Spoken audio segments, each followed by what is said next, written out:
Një delegacion I lartë I NATO-s I udhëhequr nga sekretari I përgjithshëm Mark Rutte do të qëndrojë të martën e javës së ardhshme në Kosovë në kuadër të vizitave të parapara në rajon. Kjo është vizita e parë e Ruttes në Kosovë, që kur ai mori postin në tetorin e vitit të kaluar dhe gjatë saj ai do të shoqërohet nga zëvendës sekretarja Radmila Shekerinska dhe ambasador të vendeve kontribuese në KFOR.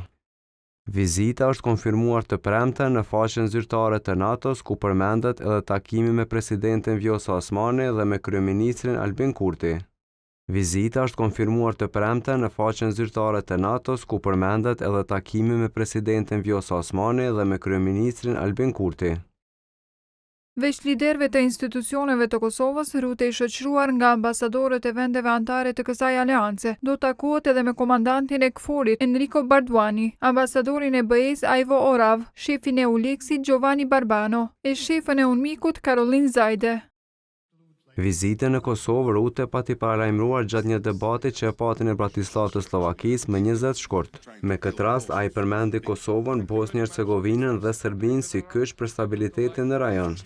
Duhet të jemi të sigurt se e mbajmë në fokus këtë rajon, sepse stabiliteti në Kosovë, stabiliteti në Bosnjë dhe në Serbi është në interesin e të gjithë neve. Së fundi kemi pasur zgjedhje në Kosovë, të cilat nuk janë finalizuar ende. Ajo që ne kuptojmë është se kemi rezultati lestare, por ende po vazhdon numërimi I votave dhe do t'i kemi edhe rezultatet finale. Dhe bazuar në rezultatet deri më tash, duket se do të ketë një qeveri të koalicionit. Natyrisht, ne sigurojmë që do të punojmë me çdo që do të udhëheq me vendin.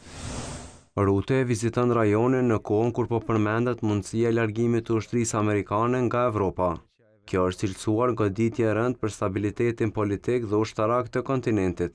Në kuadër të misionit të NATO-s në Kosovë, SHBA kontribuon me 602 ushtarë, derisa në Sojef të Ferizajt ndodhet kampi Bondsteel, një prej bazave më të mëdha amerikane në rajon. Në departamentin amerikan të mbrojtjes thanë këtë javë se tash për tash nuk ka ndonjë ndryshim qëndrimi në SHBA për sa I përket pozicionimit të forcave.